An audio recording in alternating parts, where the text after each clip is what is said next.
And welcome back to Street Switch Photography.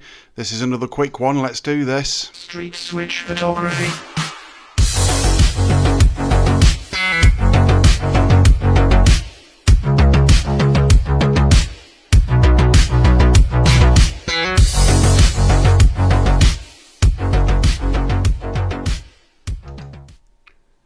So, was Tommy Robinson's protest called Unite the Country a failure or a massive success? Now, there's been a lot of speculation online about how many arrests were there, how many police were actually injured during this protest, and I've been watching some of the things and some of the footage that has been put out on YouTube by mainstream media saying that there are 100,000 there.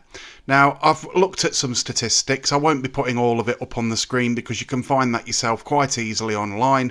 And I'm going to be comparing this protest to the Notting Hill Carnival.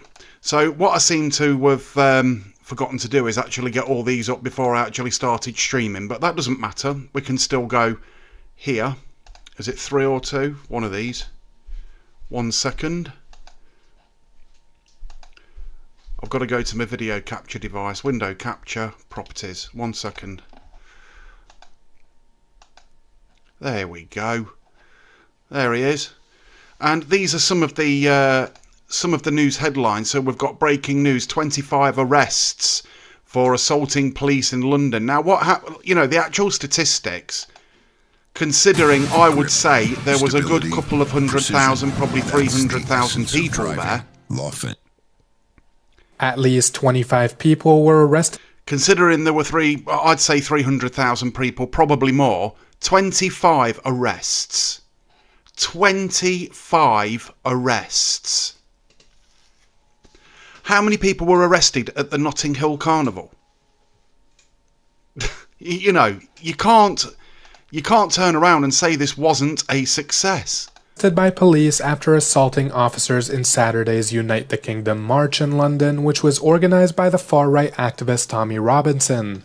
And they like to say, Euronews, the far-right activist, because he was a member of the EDL, who he disbanded because he didn't like being far-right. Let's get that straight.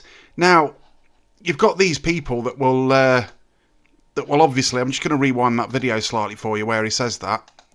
If you listen. The march in London, which was organised by the far-right activist Tommy Robinson. There you go. The far-right activist Tommy Robinson. Again, like I say, there must have been 300,000 people there. So if anybody's good at maths, let's work out what the percentage is of that for 25 people that are arrested, 26 police officers that were injured. I'd say the whole day it was an absolutely massive success. Now, there was a few comments that I noticed on some of the feeds on the actual YouTube, people saying it was wasting police tax money and wasting taxpayers' money and everything else, a waste of police time and all the rest of it. Well, maybe so, but we've had it for 2 years with the Palestinian protests. So, there you go. If you want to go and have a look at the AI statistics of that, that's actually led into the billions. This one would have probably cost her, I think it was around about 32 million, I think the statistics or something like that was. Now, again, I mean, the reason I look at this online here is to basically see what it is the mainstream media are actually saying about it. Because I find it fascinating at how they still think that people believe this bullshit.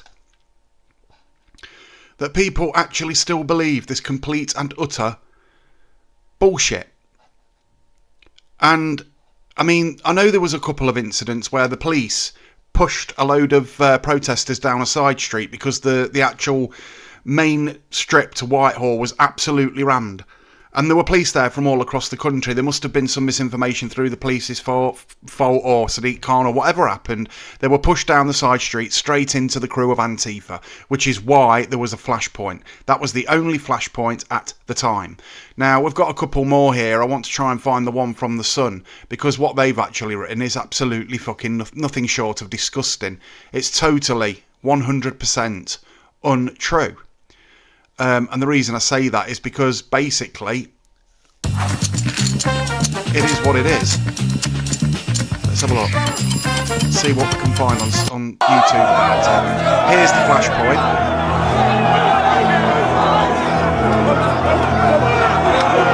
Now, from what I can see from most of these videos, it seems to be the police that are attacking first with their with the spray, with the pepper spray, and with the truncheons. There was one guy clubbered across the head who had to have 13 stitches. And there's also a fake photo that the far left have put out of a woman with her face covered in what is supposed to be blood.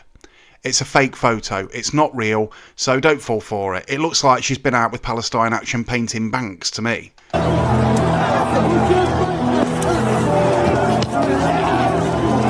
Now, this is the on-demand news.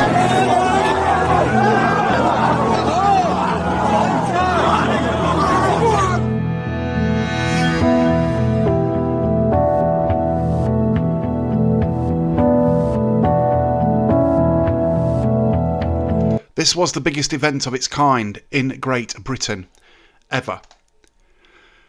And people are still trying to call it a far-right protest. Now, from what I could see from watching all the videos and everything else, whenever you have a protest and stuff, if we were to get all the Palestinian protests over the last 2.5 years that have been happening and put all the trouble together from that, and then put this one protest from here, or any ones that Tommy Robinson has led, I'm sorry, but the Palestinian Action ones are going to far, far, far outweigh the trouble that has been caused by any of what they like to call the far-right protests. It's absolute bullshit. And do you know what? I'm not bothered one single bit. Not one single bit.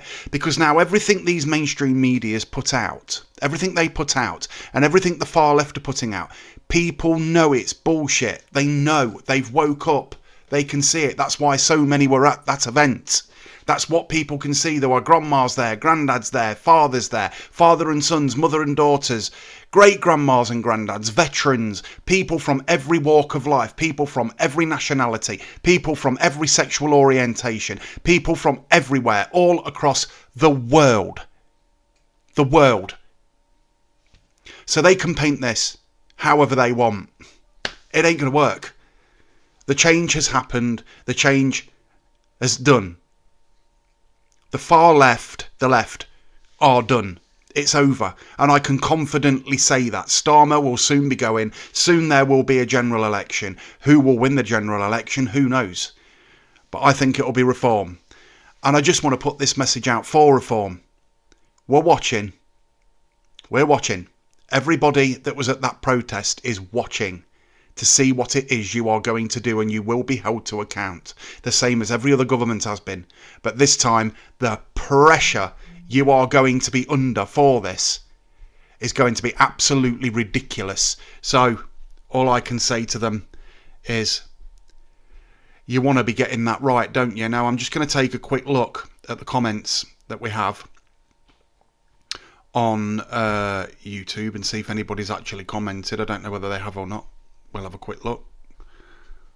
I've just got to set this up 1 second. It won't let me point on the live for some reason, so I can't look at the comments, which is sad really, because I wanted to look at the comments. Let's go to videos. Will it come up? No. Live. So my comments aren't working at the moment, but anyway, I just thought I'd do this video because I thought it was quite important to celebrate exactly what it is that Tommy Robinson's actually managed to pull off. The scenes were amazing, and everybody that was saying it was even I got it wrong. I thought there was going to be a mass casualty event, and I was wrong, and I'm sorry for that. I was worried about certain people going. Well done to Tommy Robinson, well done to the whole crew, well done to everybody that attended that actual protest. A peaceful show of defiance to this government, and the main chant was, Keir Starmer's a wanker. And damn right too, they're right. Not far right, just right. I'm so happy that this has happened, especially after everything that's happened over the last few days with Charlie Kirk and everything else. I don't want to put a scupper on this flaming video. I don't want to make it a negative one. But everything that's happened, and, you know, the last video I did this morning, the anti-Tommy Robinson one with the two lefties sat there at a table, that one's done quite well. It's already up to 1,400 views, which I'm quite shocked about. But yeah, I mean, there's going to be more of these events happening, and if it's anything like it was this time round, massive success. You go and look at the Notting Hill Carnival, not even a quarter of the amount of people go to that, and you're getting like 400 arrests and things like that. 25 arrests out of what people are saying may have been 1 million people, probably more. That's amazing. That's something to be proud of. And it defies everything that anybody is saying about it. The statistics are there online. Look them up for yourselves. It wasn't everybody saying basically that it cost money from the taxpayer and everything else. Yeah, it did cost the money from taxpayer. But so did every single Palestinian protest that's been there for the last 2.5 years. Every single Stop Racism protest for the last 2.5 years has cost money via the taxpayer. The only difference is this event that was here on Saturday wasn't organised by the government as a far... They're trying to say it was a far-right protest. It clearly wasn't. If you can't see what this was, there's something wrong with you up here. There's something wrong with you. I'm telling you now. I'm telling you now. It was beautiful to see all those flags and all those people. Even Northern Ireland flags were there, for God's sake. Northern Ireland, Wales, Scotland. The Maoris were there. And at first I wondered why they were there. It turns out they've got an actual lot of history to do with Great Britain. A lot. And I'm just gobsmacked. I'm gobsmacked the way Britain's come together. And it's only going to get bigger. This has been Street Switch Photography. If you like this video, please like and subscribe. Go and hit that notification bell, please. And make sure you tune in for the next one tomorrow. I won't be doing any more videos tonight. Bye for now. Street Switch Photography.